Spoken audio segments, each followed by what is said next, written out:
Idol and Dick Murdoch, Dick Slater, people like that, and had a $20-something thousand house, I think, that night. Built towards that. Enjoyed that stuff. Got to work with Jeff Jarrett in a program for the Southern Title where I got to talk about him wanting to be the future owner of the territory and wanting to write my checks. I had fun saying that, and then in turn I let him talk about my marriage being over with Missy. So we had a few people believe in us, I think, and I enjoyed that. And then I got to work with Lawler again, and that's when we did the car angle. And I remember, I got to tell you this story. He may not ever say it's true, but it's funny though, because I remember we was leaving Louisville one day. And he'd pulled up this place to eat or get gas, and I was behind him. And I got out. I said, "Can I ride with you a ways?" And Doug drove or something, and John, I think, was with us too. And I rode with Lawler. And we was thinking about stuff to do that hadn't been done in Memphis. That's very hard. I mean, unless you just shoot somebody. And I think I may have something coming up. No, but I think that's Oneida. Yeah. I think maybe now we laughed about stuff like that. And I would just sit there thinking. We was looking out the window. And I remember we almost got all the way to Evansville, and still nothing had really come out. And I just heard look out the window and go. Because he said, even if we got outside the studio, and I said, what can we do? Because I'd already done a thing where I body slammed him through the windshield back in '88 in a parking lot brawl with him. So I couldn't do that. And so I was thinking, I said, it'd be really great. And I remember just looking, I said, now you may think I'm crazy. And I used that line from Terry Funk when he tells you an idea. You may think I'm crazy, but I said, you may think I'm crazy with this, but I think, if I came at you with a car, do you think you could jump in time? Like, it looked good. I'm going, it look good. I'm telling you, it looked good. And he went, you know what? When I was in high school, I did that as a stunt one time. And I went, wow. I'm going, he's going to go for this. And he did, and he went for it. And another good trivia thing is with this too, you can ask Brian Lee the story because he was there at TV that morning. I had driven my 4Runner Toyota pickup truck that I have to the TV, so naturally we couldn't do the run over with my truck because it's too high and it just went over Jerry. So there really wouldn't be an angle after that. I'd be in prison and be my last angle. So beforehand I'm going, I need a car. So I go to Brian Lee. Doug talked to Brian, and they'd been real good friends. I didn't really know Brian that well. And Brian, can I borrow your car? Yeah, man, it's not really my car, but it's my girlfriend's car, or somebody's car. I just want to say that. Some person's car. I don't, whatever. Somebody's car, his friend's car. And so he said, yeah, but he's not going to dent the hood or anything, is he? And I said, no, he's going to jump. And he's just going to hit the thing and roll off, and it'll be over with.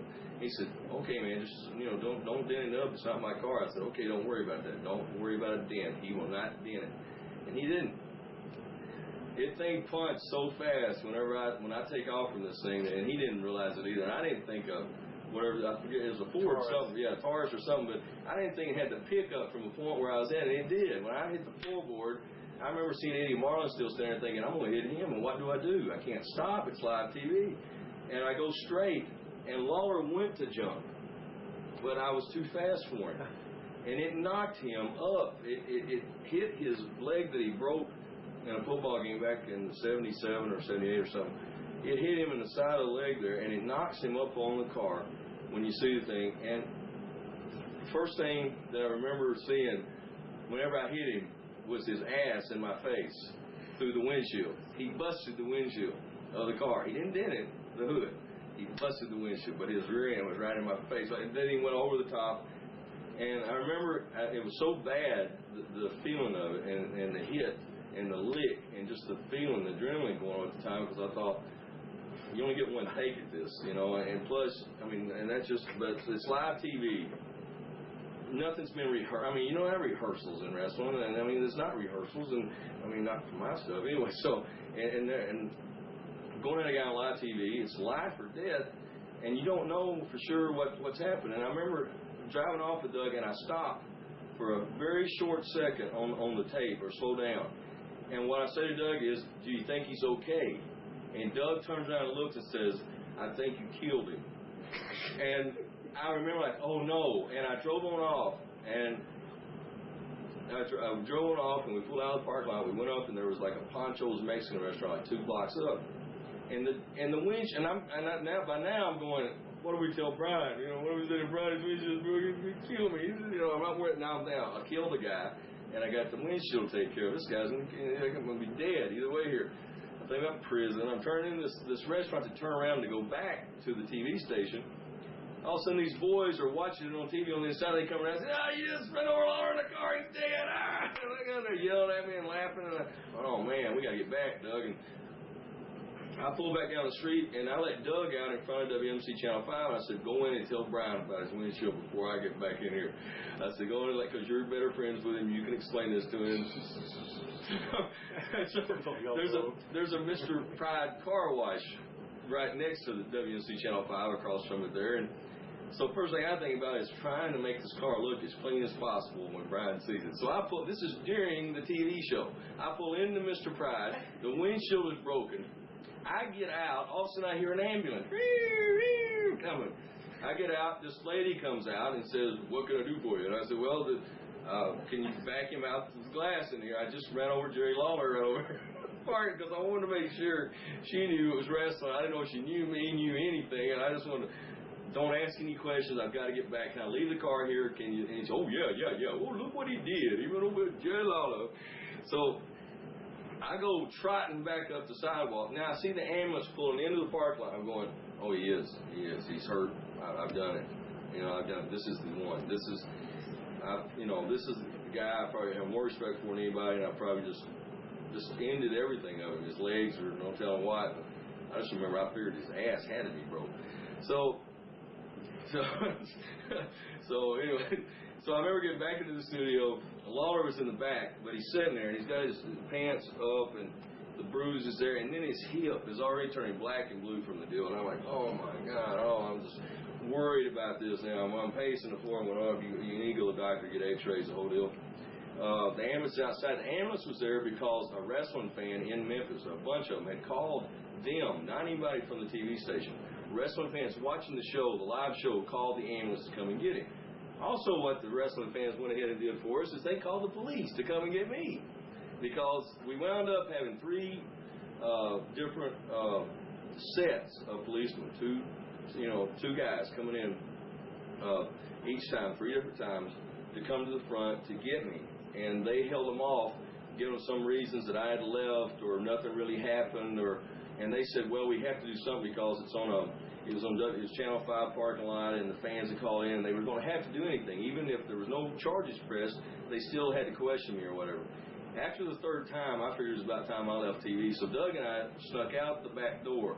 After we left, they said like 10 minutes later, cops pulled up and just closed everything off, every entrance, everything. They went in and looked for me, and I was already gone. And a lot of them were scared for the Monday night that they tried to come after me that Monday. And even when he went, and a lot of people said when he goes back out on the show, he kills the credibility of the car lick and everything. But what he did was trying to save my hide, because if he had remained that way, everyone would have thought he's probably dead or half dead. Even though he looked like Superman walking back out there, believe me, he was not Superman. He was hurt.